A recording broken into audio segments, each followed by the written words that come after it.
لوگ چاہتے ہیں میں غنی ہو جاؤں، میرا دل مضبوط ہو جائے، میری طبیعت مضبوط ہو جائے۔ لوگ کہتے ہیں کہ اللہ تبارک و تعالی مجھے ذہنی قلبی آسودگی عطا کرے، میرے باطن میں روشنی پیدا کرے، میرا دل کو تسلی ہو جائے کہ اب سارے معاملات ٹھیک ہیں۔ لیکن کرتے کیا ہیں؟ وہ روز مال کماتے ہیں، کماتے جاتے ہیں، پیسہ اکٹھا کرتے ہیں، اکٹھا کرتے ہی چلے جاتے ہیں۔ ان کا خیال ہے کہ اس سے نہ مجھے تسلی ہو جائے گی کہ میں مالدار ہو گیا ہوں، سارے فرائض میرے ذمے جو تھے وہ ادا ہو گئے۔ شہرت کے پیچھے بھاگتے ہیں تو بھاگتے ہی رہتے ہیں۔ ہر وہ چیز، ہر وہ شخص، ہر وہ معاملہ انہیں چاہیے جس سے کچھ نہ کچھ ان کی شہرت میں اضافہ ہو، تو ان کو بھی غنا حاصل نہیں ہوتا، ان کے اوپر بھی وہ خاص کیفیت طاری نہیں ہوتی جو بندے کے دل کو غنی کر دیتی، جو اس کے باطن کو روشن کر دیتی، چونکہ انہوں نے روحانی قانون کے خلاف چلنا شروع کر دیا۔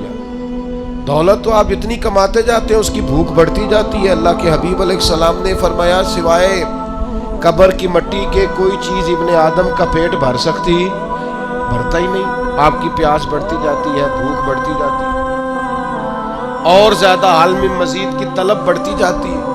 تو اس پر کون سا قانون لگے گا کہ سینہ روشن ہو جائے، دل کو غنا حاصل ہو جائے، باطن نور علی نور ہو جائے؟ کون سا قانون لگے گا؟ تو اللہ تبارک و تعالیٰ نے ارشاد فرمایا، یہ سنن ابن ماجہ میں حدیث موجود ہے، سرور کائنات صلی اللہ تعالیٰ علیہ وسلم ارشاد فرماتے ہیں کہ اللہ تبارک و تعالیٰ فرماتا ہے، اب اس کو کہتے ہیں حدیث قدسی، جو فرمان اللہ تعالیٰ کا ہو بیان رسول اللہ صلی اللہ علیہ وسلم فرمائے۔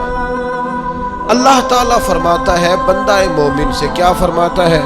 رب فرماتا ہے تو میری عبادت کے لیے فارغ ہو جا، میں تیرے سینے کو غنا سے بھر دوں گا، کشادہ ہو جائے گا سینہ۔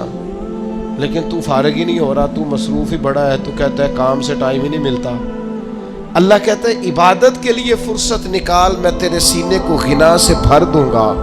اور ارشاد فرمایا اگر تو ایسا نہیں کرے گا تو پھر میں تیرے ہاتھ کو مصروفیات سے بھر دوں گا، پر تیرا فقر ختم نہیں ہوگا، تیری بھوک نہیں جائے، تیرے اندر سے وہ طلب ختم نہیں ہوگی۔ تو اب روحانی قانون یہ ہے کہ آپ اپنے آپ کو عبادت کے لیے فارغ کریں گے تو اللہ تعالیٰ سینے کو کشادگی عطا فرمائے، انشراح صدر نصیب ہوگا، طبیعت میں ٹھہراؤ پیدا ہوگا، اطمینان آئے گا زندگی میں، زندگی خوبصورتی کے ساتھ آگے بڑھنے لگی۔